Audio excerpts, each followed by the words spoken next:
Welcome back to Frenemies, the podcast where we try to uncover the love-hate relationship between sales and marketing. My name is Julia Hartwig. I'm the head of marketing at Presenter, and today is a special episode because I'm joined by Jillian Als, the VP of marketing at Tricent, and we'll talk a bit about sales and marketing alignment and how to get there. Hi, Jillian. Hi, Julia. Thanks for having me. You're very welcome. So just speaking generally, how do you approach a close alignment between sales and marketing? Yeah, I think from my perspective, it comes from both top down and bottoms up. It needs to be aligned kind of across the all of the employees, if you will, but it does ultimately start at the top, and it's one of the most important parts of if I take a new job, for example, that if I'm reporting into the CEO, that's great. I absolutely need to meet my partner in sales before I would say yes to the job, because of course, like many human relationships, it comes down to chemistry to start with. But then it's really about alignment and a single source of truth. So when we talk about your KPIs, my KPIs, hopefully some of them are the same. But where does that come from? So we're not talking about meetings booked from a marketing perspective, and you're busy talking about meetings held, and there's a misalignment there. And, it could get lost in the metrics if you're too focused on it as well. But it is about having that kind of transparency on your goals and your KPIs and what you're trying to approach and where you get that data from, but also very much of just about we're in this together, inbound, outbound, all bound, like what we should be kind of driving towards a revenue number together in my perspective. And then what I mean by bottoms up, it's also that the people on my team, it's not just me having coffee with the VP of sales, it's my team getting involved with the SDRs or the AEs and listening to demos or getting on demos and understand what customers are saying. And, actually, I think we could probably help you with some content here. Or instead of them just asking and marketing just producing, a much more kind of symbiotic relationship, I think, when you're really getting involved. Of course, balancing in that you're not in sales, they're not in marketing. But I do think there's plenty of opportunities to work together. And definitely, obviously, leadership needs to lead by example to start with. But I quickly found that when that's there, the rest follows. But it's important to make sure that you've set up a structure in which all kind of appropriate assets of marketing are engaging with the sales team, sitting with them around in the office, and really just seeing each other as the key to each other's success, right? I think that is an excellent point, and I've encountered this, and I think you still read it a lot, that marketing is thought of as kind of the supporting function to sales. And I don't like this understanding of marketing. Of course, we are not the ones that are closing the deals or that are in direct contact with customers, but we're not like a supporting function in that way. It needs both parts. So I think that's something I would like to change about the way a lot of companies are thinking about their marketing function.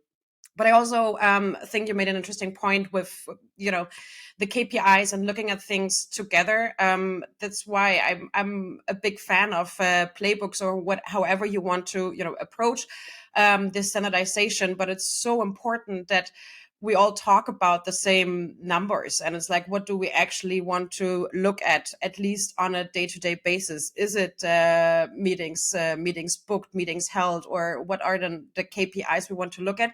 Even though you might not have the same KPIs, at least I think that's what the status is in most companies still, that not marketing and sales are both measured on revenue generated. Yeah, absolutely. Of course, you're going to measure on things like sales does not care about your necessarily, I shouldn't put words in their mouth, but unlikely to care about where, the opportunities are coming from unless they kind of understand where the best opportunities come. And that's where the data supports that, and marketing can keep track of all of that and understand ROI. And, sales might be interested in like, oh, can we get more leads like that? I'm like, well, it's inbound. I can't just like make this up. But, I think it's fine to have different KPIs outside of, but definitely shared ones. And so on my one-to-one with my VP of sales, we look at the same things together. When we're at leadership meetings, we talk about the same numbers. And then, of course, in addition, like the next level down, here's what we're working on in terms of just if we looked at marketing specific. Yeah, absolutely. And you said another interesting thing. You said when you're like in conversations, like in a hiring process, you of course want to meet the rest of the people you're going to be working together with, so specifically sales. But is that something like how the alignment is set up by leadership? Is that something you check on as well? And if so, how do you do that and make sure? Yeah, I think I've maybe personally been told that I'm a pretty good judge of character, high emotional intelligence kind of thing. So I'm able to tell really quickly if the chemistry is there.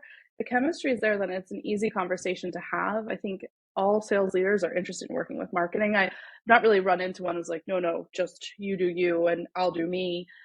But they might say, yeah, alignment, great. How many leads can we get? And I'm like, okay, yeah, of course. Like we're here to support driving pipeline. But I often start kind of saying, here's how I look at pipeline generation, and here's my philosophy on sales accepted opportunities, and more higher up, further along in the funnel, if you will, than just the sheer number of leads. And it's also about understanding where they're coming from. What are they being pressured on? What are their pain points? And you can't get to that without establishing a really good relationship. And that's why it does come down to chemistry, right? Like you should be really good sounding boards for each other. And likely, if you're successful in alignment, you have the same pain points from my perspective. But it's also saying, here's how I see this going. Here's how I want my team involved with your team. And like to your point, frameworks, SLAs, I think the bigger you get, the more scale you have, the more you need to formalize that. But if you're in an early stage company, it should come pretty naturally. Just kind of, weekly stand-ups between sales and marketing to get that kind of continuous feedback loop, or bi-weekly, which is what we're doing right now. I'm an early stage company here at Tricent. And, I have weekly one-to-ones with my VP of sales where we kind of talk about the things we don't want to talk about in front of everyone. And we get down to, figuring out how to succeed together versus kind of work apart. I mean, it's also different here. I'm responsible for all pipelines, so also outbound. I think that's a topic we'll maybe get into later. But it also puts a reliance on the sales team to make that a success, because I'm not a natural sales leader. I'm very strategic. I can set strategies in place and a good kind of inspirational personal leader. But when it comes down to like how to close, I need to rely on the experts. Like, how do you get that meeting ask done and booked? That's something that, sales training is responsible for, and goes much further than I would, but need that kind of relationship with sales to make that a success as well.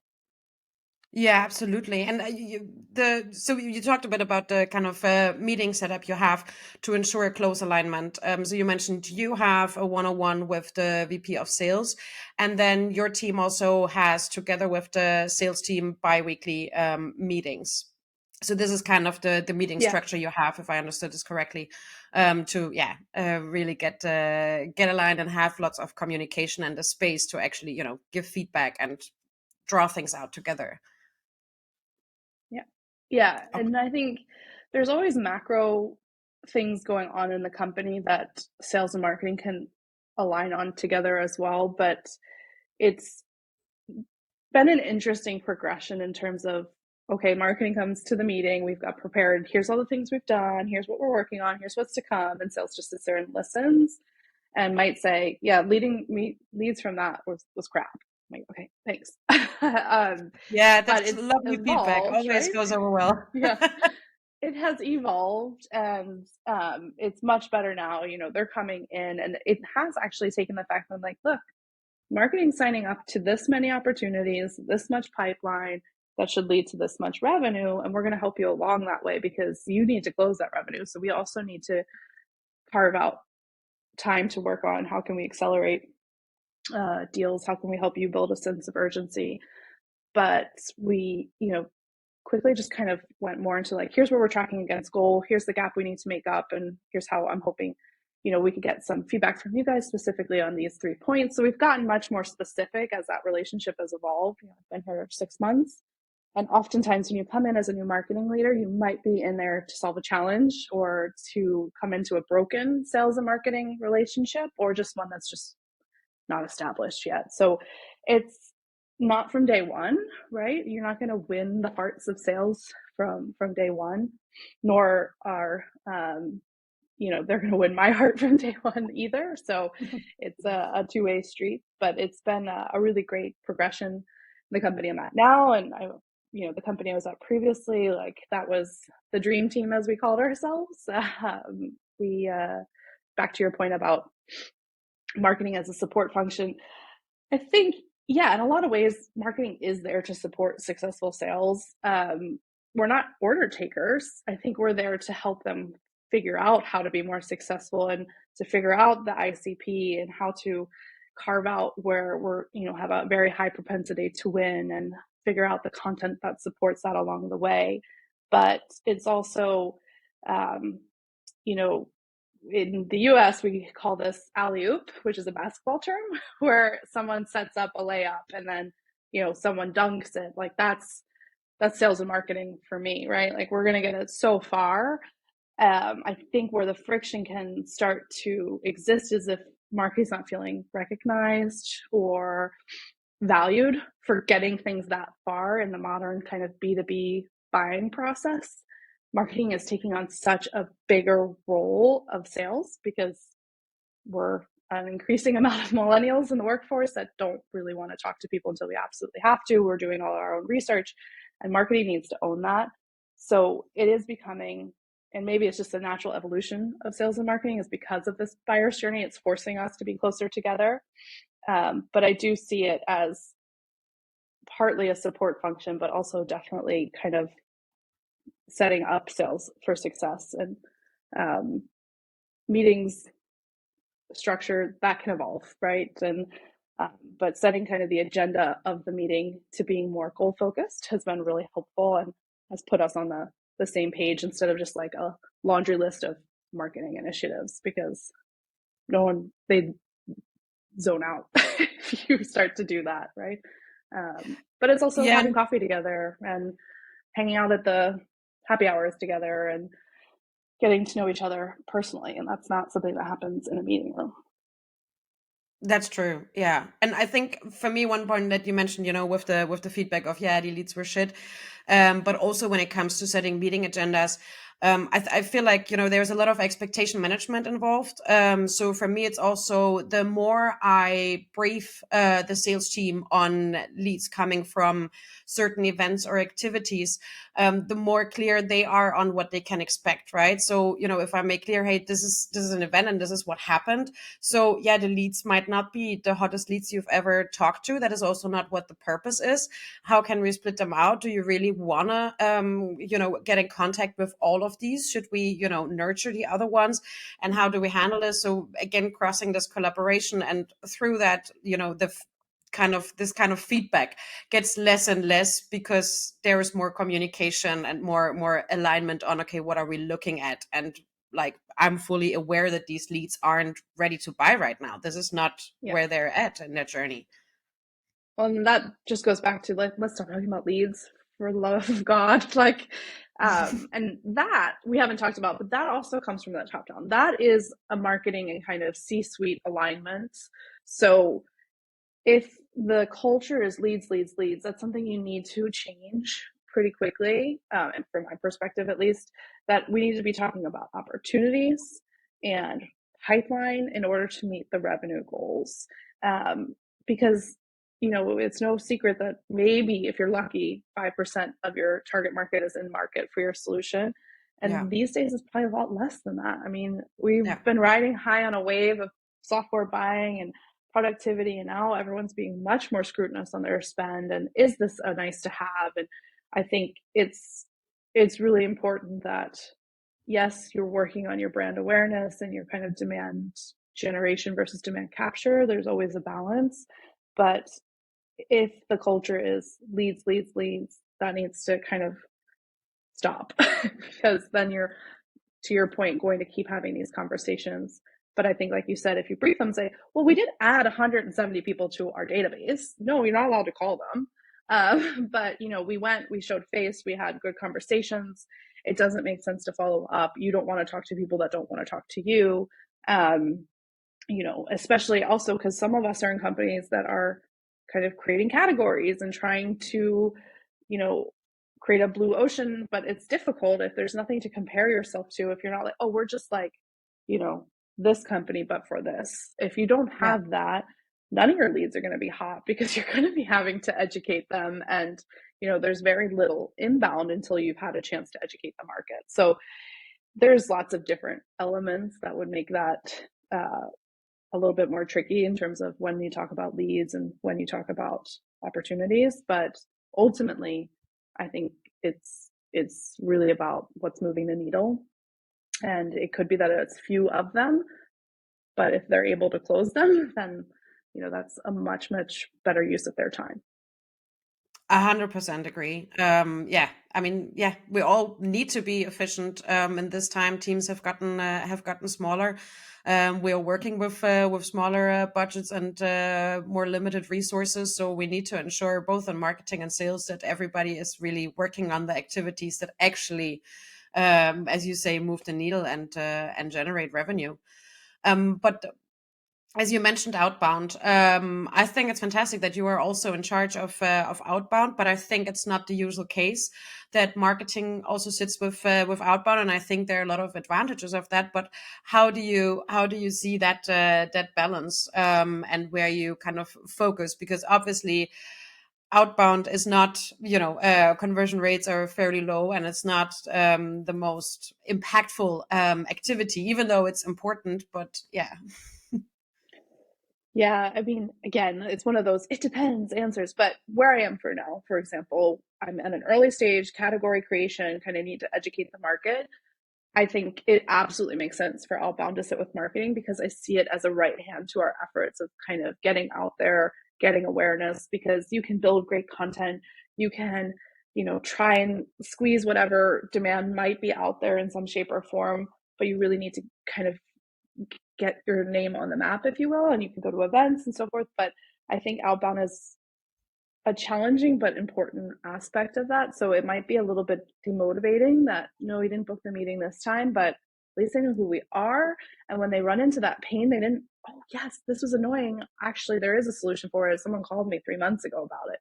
And then maybe they come in through the website or what have you. But I think I see it as a really important part of what I'm doing when I'm trying to educate the market and get out there. It's an expensive one, but so is spending money on AdWords when people are kind of looking for auxiliary solutions or something like that.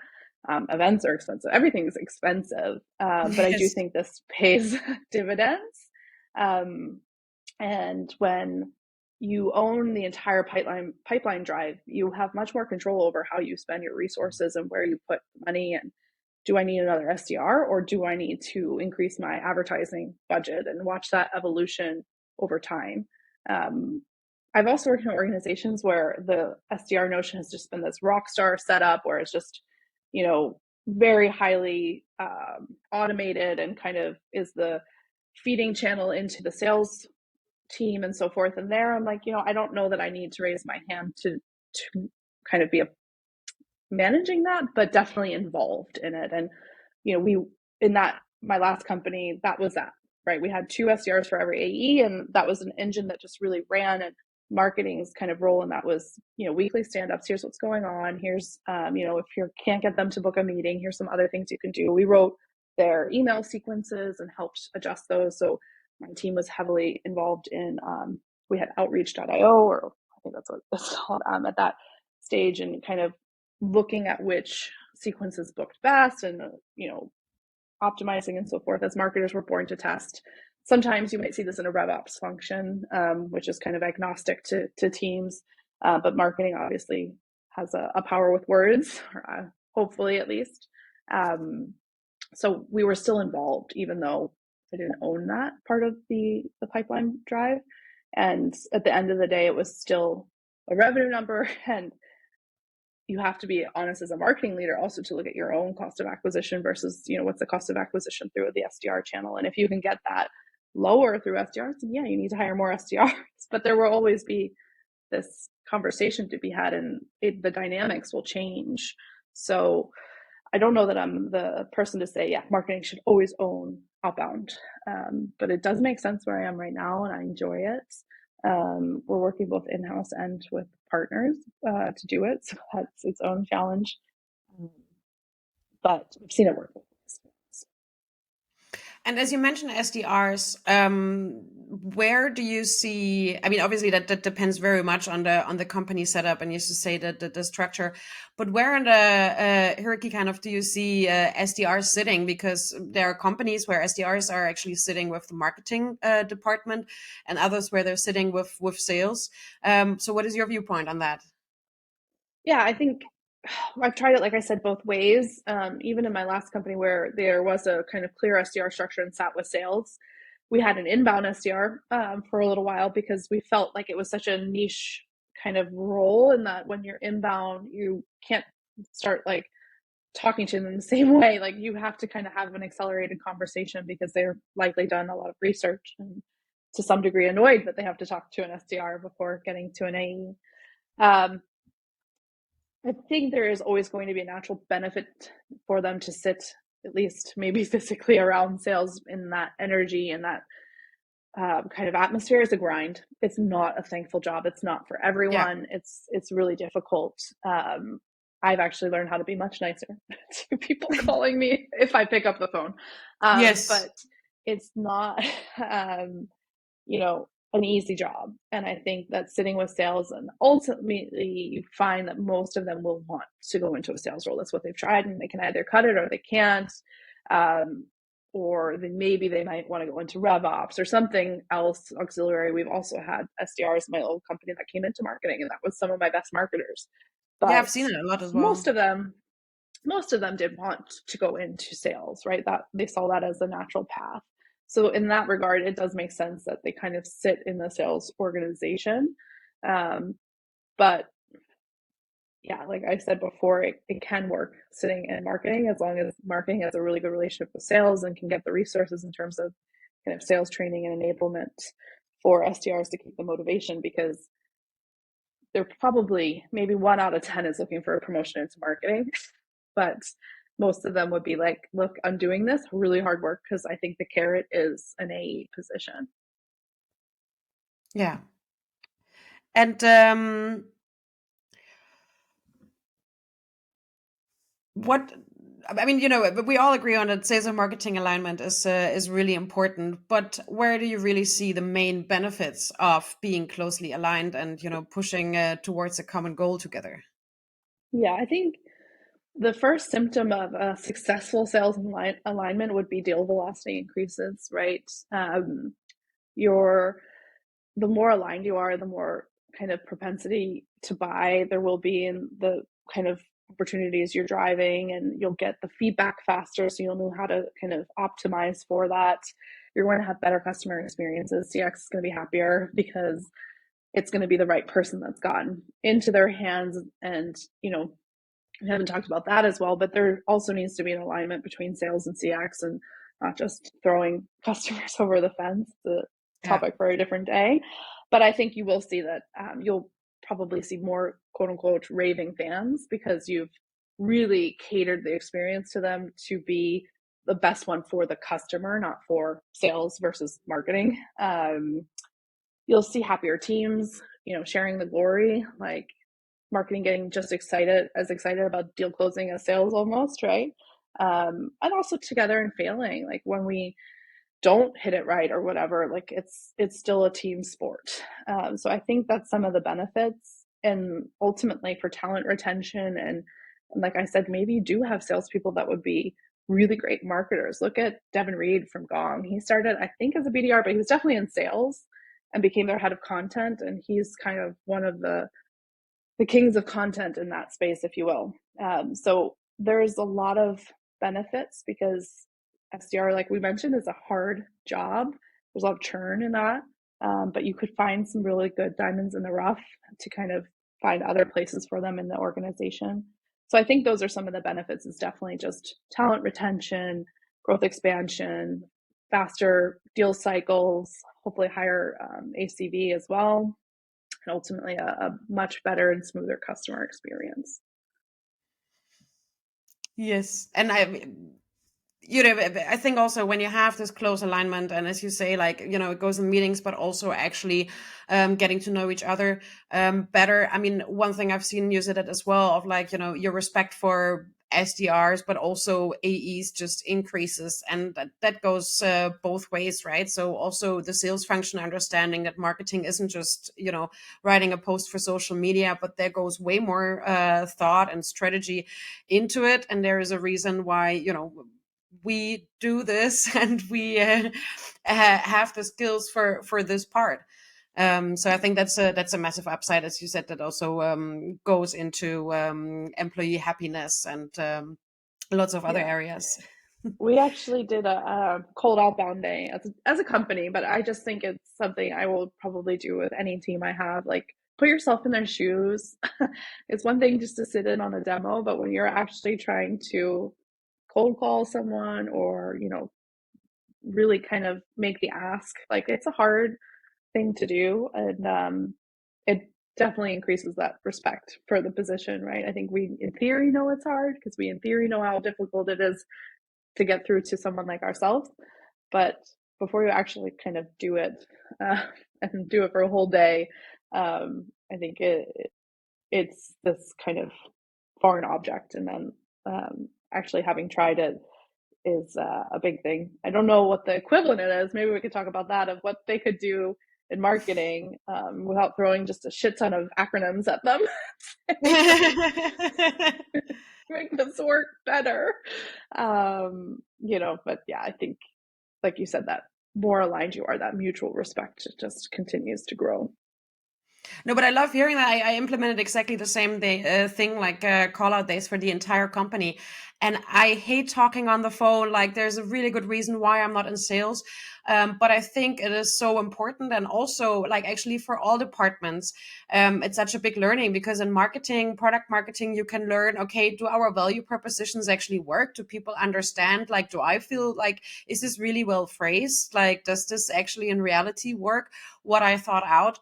But also for product, of course, to see, okay, how are people actually responding to these things? So I think every department gets a really big learning on top of learning that, being an SDR is really, really difficult, on actually taking these conversations. And as much as it pushes like our boundaries, it's a really good process. So I'm a big fan of that. And I actually think that, generally in onboarding, every person that joins a company should spend one day in the sales department as SDR, because it gives you this really good foundation of knowledge, how actually the market responds. And yeah. Yeah, for sure.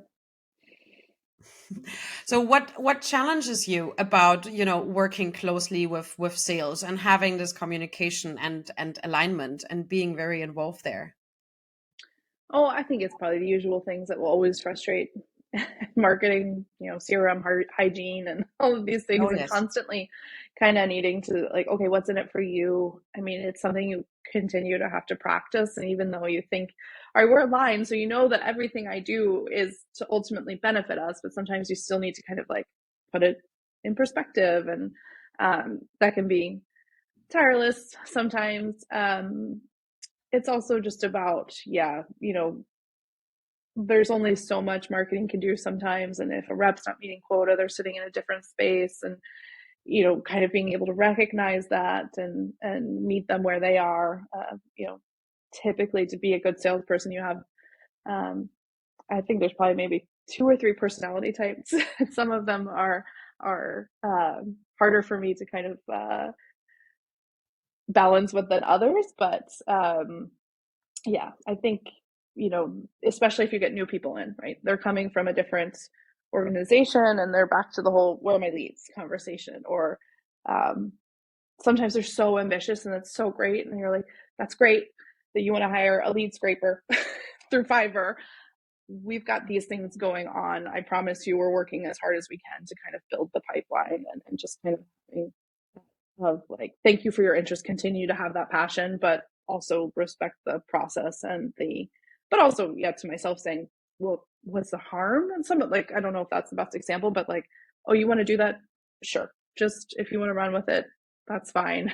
And kind of not being the kind of Debbie Downer of everything, when they're coming with ideas as well. So I would say that those are pretty average challenges, especially, like I said, if the culture has been very broken in the past or very lead based in the past, it just takes a while to kind of change those habits and change those conversations. Yeah. And you've talked already a bit about, your previous, the setup at your previous companies, but how has this relationship between sales and marketing for you changed over the last, 10 years? Yeah, I think I've always gotten along with my counterparts in sales. So for me, I was like, oh, I didn't realize this was an actual movement, but it is, right? I think it comes back to this whole like the buyer journey is changing. Um, I've always been very revenue focused as a marketing leader, which I think also gains a little bit respect from the get go with sales. So I'm maybe not the person that's always been like, we need a new logo and stuff like that. Like, that's not really been my approach. So it's come naturally to me, but I think it's, as a trend, emerged from like nice to have to table stakes. Like, I don't think you can be successful, at least in B2B SaaS, without it these days. And of course, there's various levels of it. And you're always going to be working on it. I mean, you work on a marriage for as long as you're in a marriage. Like, it's a relationship, and a relationship takes work. So I think the evolution has been that it's no longer nice to have, it's need to have, and that is something that marketing leaders really need to be aware of. And I think it comes down to, like I said, being very clear in the interviewing process. If you're looking for a new role, like, I need to meet with the sales leader. How does it work today? What has not worked in the past? What are they hoping to achieve with a new marketing leader, etc. So I think it's just evolved. But it could also be that I'm a marketer with a sales heart, or a salesperson with a marketing heart. I don't know. Maybe I'm just had that in my DNA, so to speak. But yeah, I think it's no longer nice to have at all. I absolutely agree. And last question. Now, I mean, now we obviously talked a lot about the relationship with sales, but you also mentioned other departments. So how do you see, the kind of, how do you balance the close alignment marketing needs to have with sales with the other departments? Because obviously, like, we need to kind of be at the heart of everything. Yeah, we are often the facilitators, right? Especially if you've got product marketing sitting in marketing. In my experience, they are kind of like that enabler person between kind of customer facing roles in the back of the house, and helping articulate product value to sales teams so that they can go out, but also taking feedback from the market and getting that back into the product organization. So it's oftentimes that we're also somehow like helping product and sales speak together, just maybe potentially as facilitators. Also, of course, customer success has a lot of interface with product kind of naturally as well. But I think I mentioned it also, it's coming up also into the C-suite and making sure that all of these teams are aligned where they need to be and working cross-functionally where they need to be, and balancing it with, let's not overdo it. Let's not have meetings for the sake of meetings. Like, let's have projects that we're working on together or initiatives. So I think marketing does become that glue, if you will. We're oftentimes natural communicators. I think that's also sometimes the hard part of marketing, is balancing that of like helping communicate internally, as well as our day job and Yeah. communicating externally. But I do think that we have a unique position to do that, and if we have close alignment with sales, then we can quickly become that enabler in the company to help other teams do the same, and model after that. It strikes me how many silos still exist between teams, even coming into new companies, and for whatever legacy reasons it might be. Maybe I'm just the fluffy marketing cheerleader person that comes in. We should all be friends. But it's something I enjoy doing. Wonderful. Well, thanks so much for sharing your insights and tips and tricks on how to get to a close alignment. Yeah. Likewise, Julia, it's been a pleasure, and I look forward to listening to other podcasts and connecting on B2B SaaS Growth Day and next week. Yes, So very excited. awesome. Well, thanks for your time and thanks for having me, Julia. Well, thanks for joining.